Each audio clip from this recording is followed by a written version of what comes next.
NUMSA condemns those making allegations against COSATU's Zwelinzima Vavi, and Tokyo Sexwale announces a new board for the troubled Estate Agency Affairs Board. I'm Richard Brooks. The National Union of Metal Workers of South Africa, NUMSA, has condemned those making allegations against COSATU's General Secretary Zwelinzima Vavi.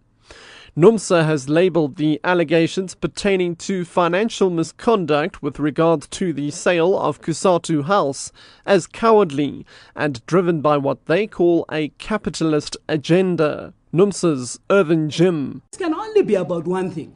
It seeks to weaken the federation, it seeks to redefine it as a conveyor belt, and this federation is a puppet of workers. It is a tool in the hands of workers. We're saying to workers must reclaim their federation. They must make sure that it is defended, including its leadership.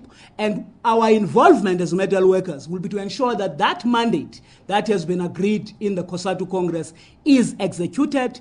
Human Settlements Minister Tokyo Sexwale has announced a new board for the troubled Estate Agency Affairs Board. Sexwale says the first task of the 15-member board will be to select a new chairperson and CEO. Sexwale has also tasked the board to relook at legislation dealing with the property market. That we should address concerns around the act that serves to appoint you. It's an act of 1976. Children were dying at the time. Apartheid was very strong. And I don't think that act cared about real problems of housing for them. In my view, that act may need to be amended or, under my signature, repealed. Labour Minister Mildred Oliphant says around 900 out of a total of 100,000 farmers in the country have applied for exemption from the new minimum wage for workers.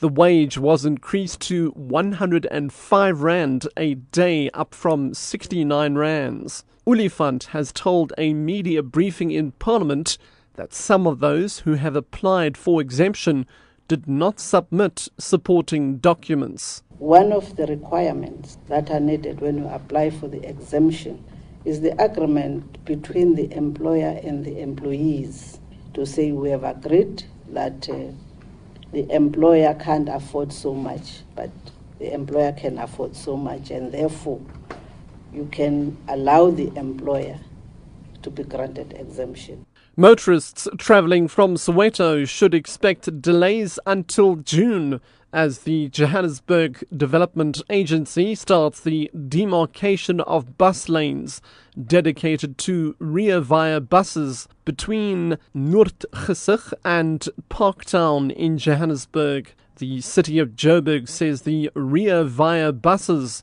will start operating after June. Tsepo Pagane reports. The demarcation will include installing yellow blocks to demarcate the bus lane from the mixed traffic lane. A red demarcation line will also be drawn in the middle of the bus lane and synchronization of BRT bus traffic lights. Affected roads include Empire and Joubert, Kingsway, Perth, Commando, New Canada and Main Street in Noordgesig. Residents and motorists can expect some interference due to road closures. Tsepo Pagane, SABC News.